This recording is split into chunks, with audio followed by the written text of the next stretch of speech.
Hi, I'm Samantha Anderson, Director of Communications for Newton Public Schools, and I'm here with Superintendent Van Rankin to go over last night's board meeting. As always, if you have any questions, feel free to leave them in the comments section and we'll get to them as soon as we get done with our Board of Education recap. First things first, the first agenda of note item is the student fees that we're going to cover. Can you just let us know, were there any changes that parents can expect to student fees? We're not recommending any changes to student fees for next year. That's always will always be a source if we could try to figure out a way to lower those.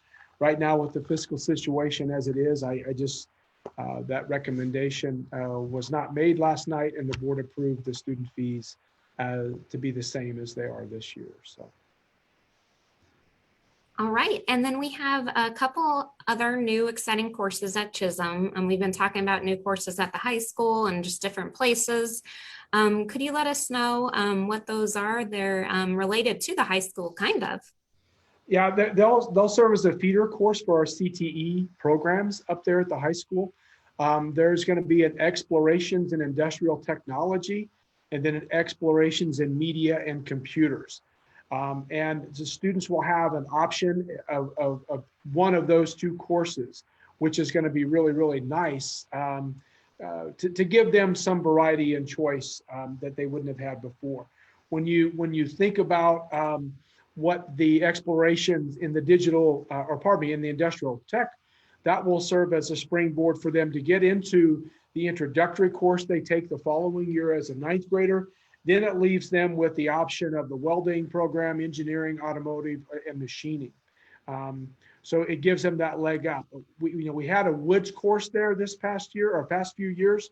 That instructor has retired. So this is an opportunity for us to kind of rearrange a little bit of that and make it more than just that sort of a course.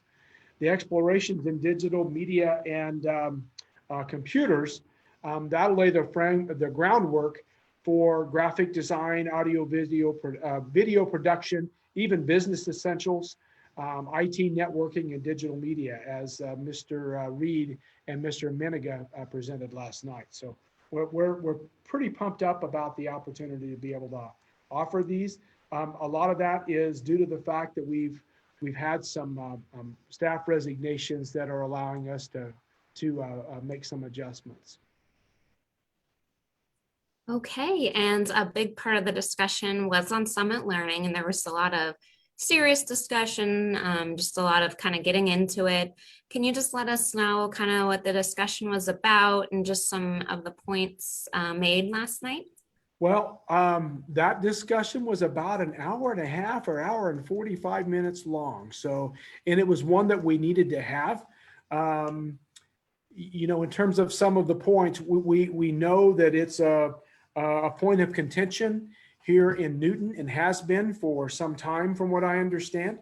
We are really, when you look at this sort of a platform, a learning platform, it's a curriculum and assessment program, really. It really is.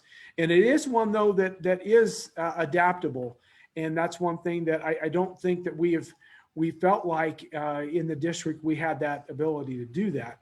And that's one thing, if we could make some changes in that platform to make it more malleable for our staff and especially for our kids, it would be a positive.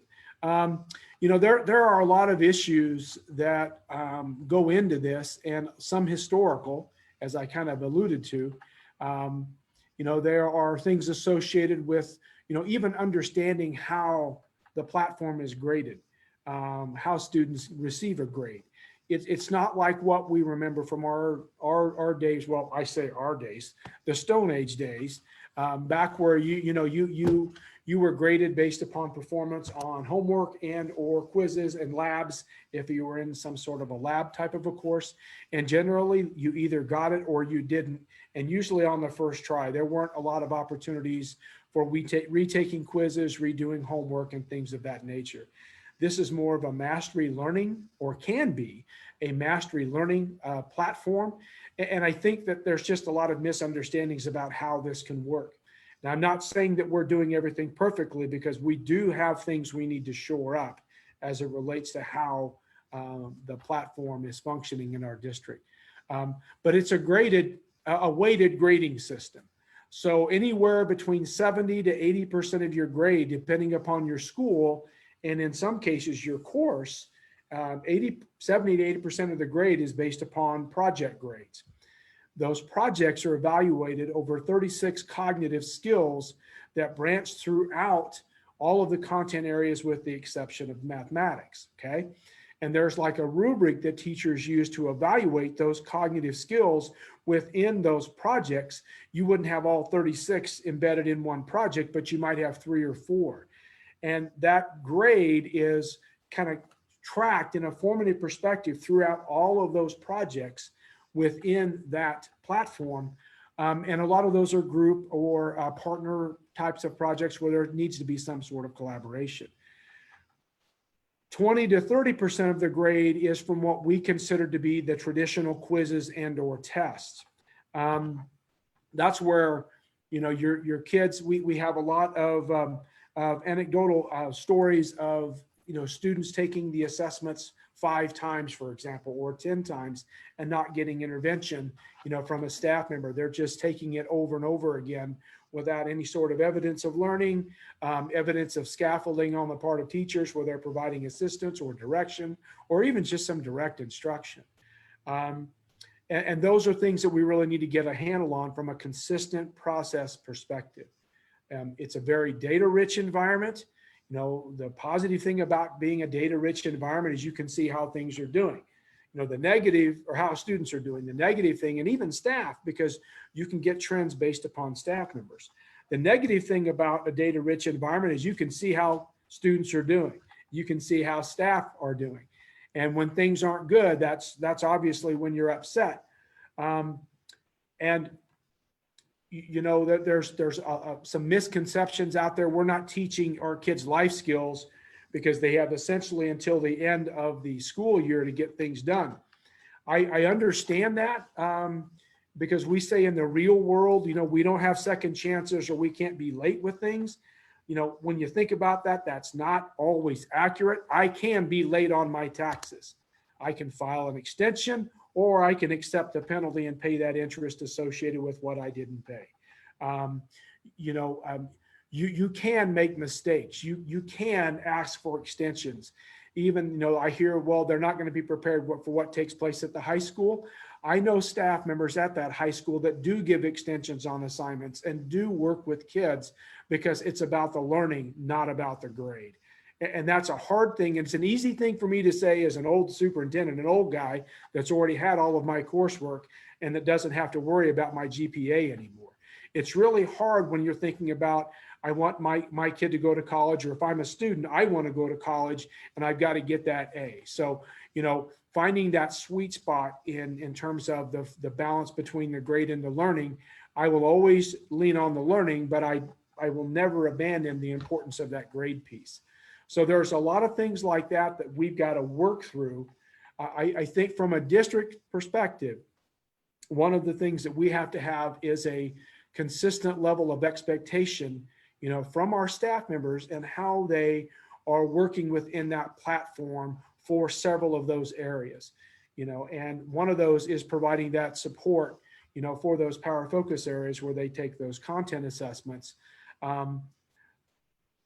And the other are things like in the mentoring program, you know, that in my previous district, we also had this platform and it wasn't perfect either. It wasn't all sunshine and rainbows. We had issues with it, but for the most part, most of our parents and students understood. And, you know, I'm not going to say they liked it, but I think I made this statement last night at the board meeting. I don't remember anyone ever asking me if I liked school or if I liked my textbook or if I liked taking those tests when I was in school. And I know when I would have answered that, if I would have been asked that, it would have been, no, I didn't necessarily like it, but are we making it engaging for kids? And we've got to do that within the platform. We've got to make what they're doing a lot more engaging. And I know that our staff wants to do that. They want that opportunity. Many of our staff, not all of our staff, want that opportunity. So it was the initial discussion we had about the platform. We'll have another discussion at the March 22nd meeting. And, you know, there may be a decision made on the future of the platform, what modifications we need to make. Do we keep it? Do we abandon it? Do we modify it? Do we extend one more year with guardrails that are pretty specific in terms of points of performance, so parents understand what's going on in the platform, how they can support their student, or how their student can find support for their teacher, how to even manage or navigate the platform, understand the grading system, things of that nature. So this is something that's been here for a couple of years. With our situation this year, and this is going to sound like an excuse, I'm not trying to make an excuse, with our situation with COVID and all this other stuff, frankly, we're on this a lot later than I would like to have been, but this is where we are. So it was a good discussion. We had some teachers at the beginning of the meeting, a couple, you know, discuss with the board their feelings about keeping the platform. We had great administrative and Board of Education exchanges. If you get a chance, take a look and view that video and provide us any input that you would like on that, because you know this isn't just a simple it's good or it's bad. There are good parts and bad parts to everything, and that's how we leverage it to improve student learning, and that's what our goal is. So I'm not sure if that's answering your question, Sam. This is like I said, a kind of a complex issue, and there's a lot of emotion tied to this too, and I do understand that on the part of parents and of students. Hey, I think you did answer my question, so thank you. And just as a reminder, if anybody else has questions, leave them in the comment section. The board did approve last night a new principal for Northridge. Mrs. Steffi is going on to Newton High School to be an assistant principal there, and we're excited for that because we know she'll do a great job. So who is the new principal at Northridge? Megan Nagel is the new Northridge principal for the upcoming school year. Megan is currently our technology integration specialist here in the district. She's a former finalist for Kansas Teacher of the Year also as a teacher in our district. I'm real excited to have Megan in this role. She brings a wealth of experience, not just with technology, but with teaching and learning. And that's something, you know, her being a hometown girl is really, really cool for not only Newton and her students and staff, but it's great for the community because she loves the community. She has such strong ties to the community, and she wants to see our students do well. She wants to see that school perform at a high level, and she wants to make that commitment. So, you know, I'm real excited to have her on board. Those are the kinds of people that we want to make sure that we continue to hire as administrators in the district. All right, and Crystal Shook gave Megan a congratulations. So I know people are already excited to have her as the principal, which is great. There also is, we're talking about all these new things at Chisholm. There's also a new position at Chisholm, a new staff member that's been added there. Could you let us know what that is? Yeah, there's going to be the addition of a counselor, another counseling position at Chisholm Middle School. And, you know, we're always concerned about budgets. I'm always concerned about budgets. Dr. Decker is, our board is, everyone is. Because this past year, for example, we weren't able to give raises to staff, you know, really, other than longevity pay that might have been owed to them, or in the case of our teachers, any sort of step and column that they may have been due. So any type of course proposal or any type of exchange needs to be a revenue neutral exchange.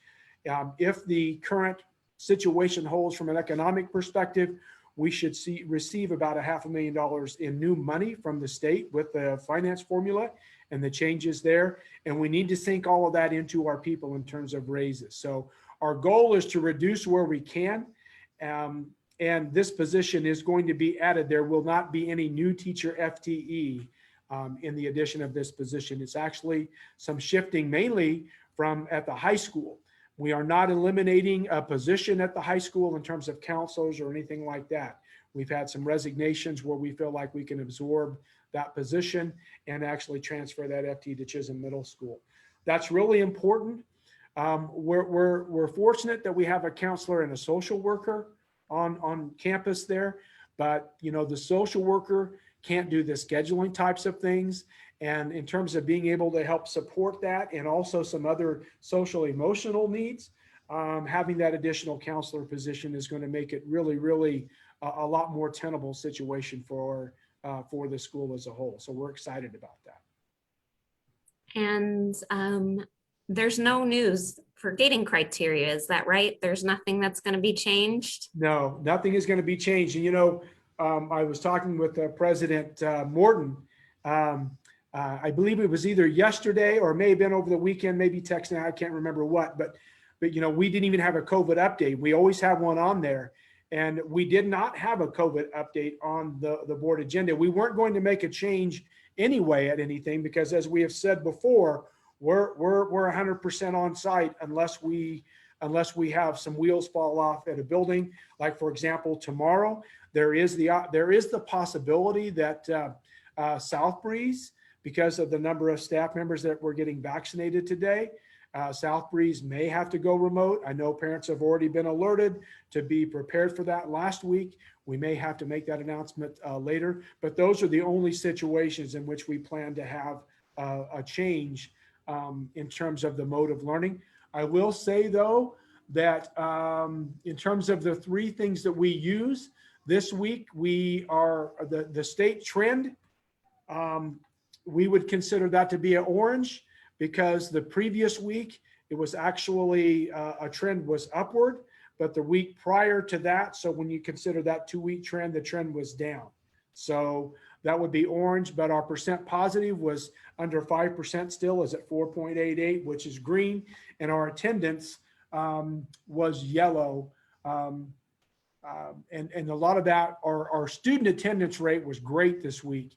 Our staff attendance rate put that at a yellow. So we're still at what we would consider a quote yellow if we were to consider that from a color perspective. So I will also say, however, with the increased number of students on campus, we've got more quarantines. We've got a few more cases. We're right around 10 cases right now, which is up from the previous week. And we're hoping over spring break that we still follow those safety measures to where we don't have to worry about a surge after the break. So please wear your mask, social distance, continue to practice good hygiene. So when we come back from the break, we can really plow through, have some great spring sports, spring activities, band concerts, local music concerts, all of those kinds of things. I know at Walton, we were just talking with the Walton principal today, Kate Bremerman, looking at some drive-through types of activities that they would normally do, like some plant sales and stuff like that. So we really want to have all these for kids. And then our med staff is also doing something pretty neat. So we've been doing internal testing for a while where we get the tests and send them off to Wichita State. But now they've coordinated that they're going out to buildings. So if a teacher wants to get tested, they don't have to go to the high school. They are able to do it there. And it's very convenient. And I know it's appreciated. And it's also, helping us keep people safe. Absolutely. Yeah. Karen Lehman, our head nurse, has really worked tremendously hard, as we've said all year. Contact tracing, now the testing program. I mean, she's on point with stuff. She is such an asset to the district. And another quick note on that, there is a new reporting form. If you choose to use it, you don't have to. There's actually two. So there's a positive case/symptoms. So if you have a student who's tested positive or showing symptoms, you can fill out that form instead of calling, or if you're your student's a close contact. And those are both on the websites. They should be pretty easy to find. And again, if you still want to call, that's fine too. We're just trying to make it as easy as possible for families when, it may be a stressful time for them. So do you have anything else you'd like to add, Superintendent Van Rankin? No. Great discussion last night with Summit Learning. Folks, if you've got input on that, you want to reach out to your principal. If you want to, send stuff to through our communication device that we have here on our website, please feel free to do that. I know that this is a difficult topic. It's a controversial topic. please understand our goal is to provide the best learning opportunities for kids. None of us are Summit Learning salespeople. As I had said earlier, I had it in a previous district. It's not all sunshine and rainbows. Being a former chemistry teacher, I can also tell you, I never just use only my chemistry textbook. That's that art of teaching stuff. So we want to make good choices for your kids. And we need to engage you more on that. So we just appreciate your patience up to this point in time and ask for the ability to give us the chance to work through this issue this spring. So. All right. Well, thank you everybody for watching and for all the questions. And if you have a question, you'll just have to wait 2 weeks. No, just kidding. You can email info@usd373.org or my email, samantha.anderson@usd373.org, and we'd be happy to answer them. Thank you so much for your time, Superintendent Van Rankin. You bet. Have a great day, folks.